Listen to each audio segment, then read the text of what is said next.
In Catholic school, the sisters inspired us to acts of charity. We each had mite boxes made of cardboard, and they were like little banks for pennies. The pennies we saved were collected and sent to the foreign missions. All over the world, Catholic religious people were teaching Catholicism to the pagans. Particularly, we heard that our pennies were saving the immortal souls of the pagan babies. My brother and my sisters gave to the pagan babies. A generation before, my father and mother in Catholic school saved their pennies for the pagan babies. We had a tradition. Friends stick to you for all kinds of reasons. You never know where friends will be years later, whether they'll be with you or not for many years when you first meet them. I have one friend whom I've had as a friend for nearly 25 years. And like friends that you've had for a very long time, they become members of your family and you become members of their family. My best friend's parents were born in China. For the members of my family, all of whom have a great sense of humor, it was with warmth and joy and wonder that they welcomed my friend into the family. The adoption was made very official when my little sisters proclaimed that indeed their investment all through the years had finally paid off. The pagan baby had finally arrived.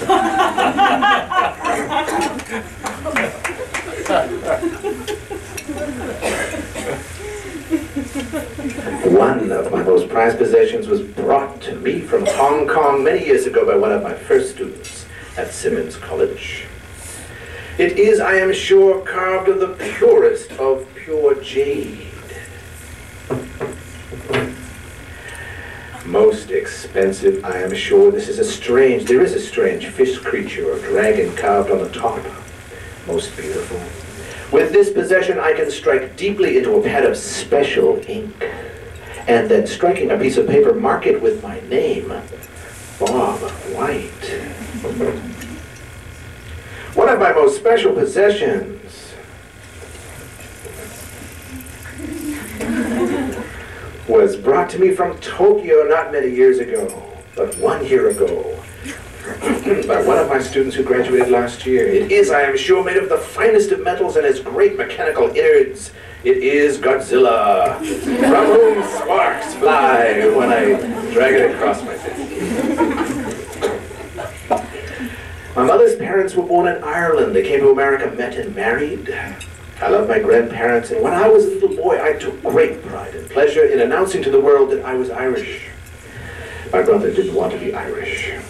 He told everybody that we were Swiss.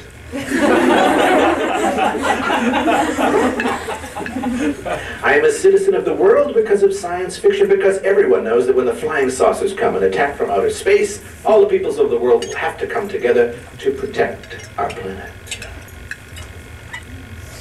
I traveled the world over before I got out of school, before I started school, and while I was in school. How can this be so? I went to the movies.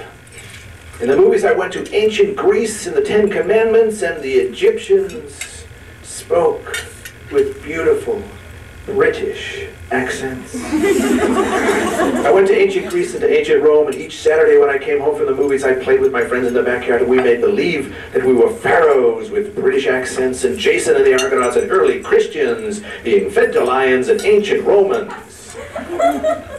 When I was a little boy, I didn't think that ancient times were really that long ago. And I was sure that if I visited a foreign country, it would be very much like it was in Hollywood movies. Of course, the greatest international star was Mr. Spock on Star Trek. He was from Vulcan, a place very far away. Then the greatest international star for me was Kwai Chang Caine on Kung Fu on TV. But of course, the greatest international star is Jesus, who was very cool in movies, by Ingmar Bergman, and Federico Fellini, and by Akira Kurosawa,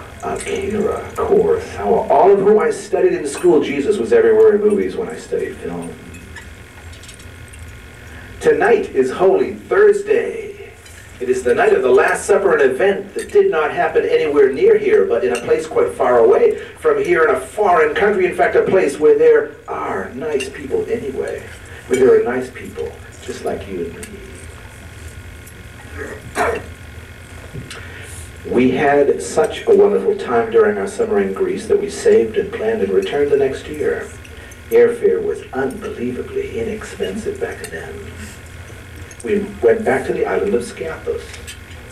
It's funny what people remember. Some people remember that I can read minds. But it's not true. I understand very well sometimes, and it seems like I read minds, but I don't. We walked along one of the back streets through the town of Skiathos, and we passed one of the shops. And as we did, a man came out with a great mustache and an equally great smile.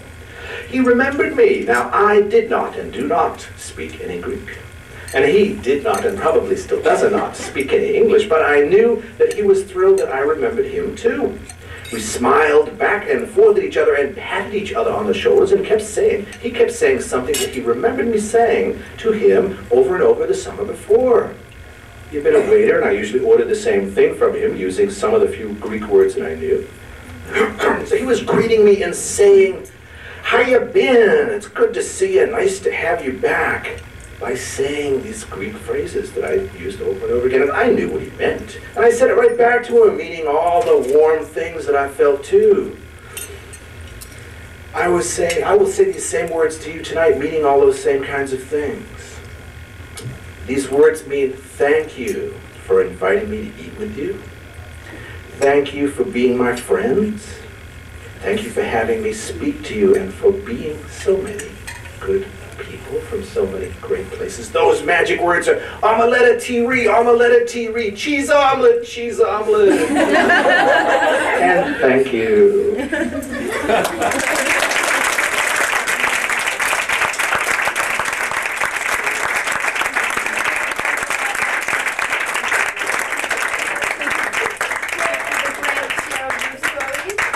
We will remember them, and we would also like to thank you for being our friend and who's always been there for us to turn to. I'd like to thank you for that. And all your dedication to the Asian Student Association and the International Student Association. And now, would you please cut our cake for us?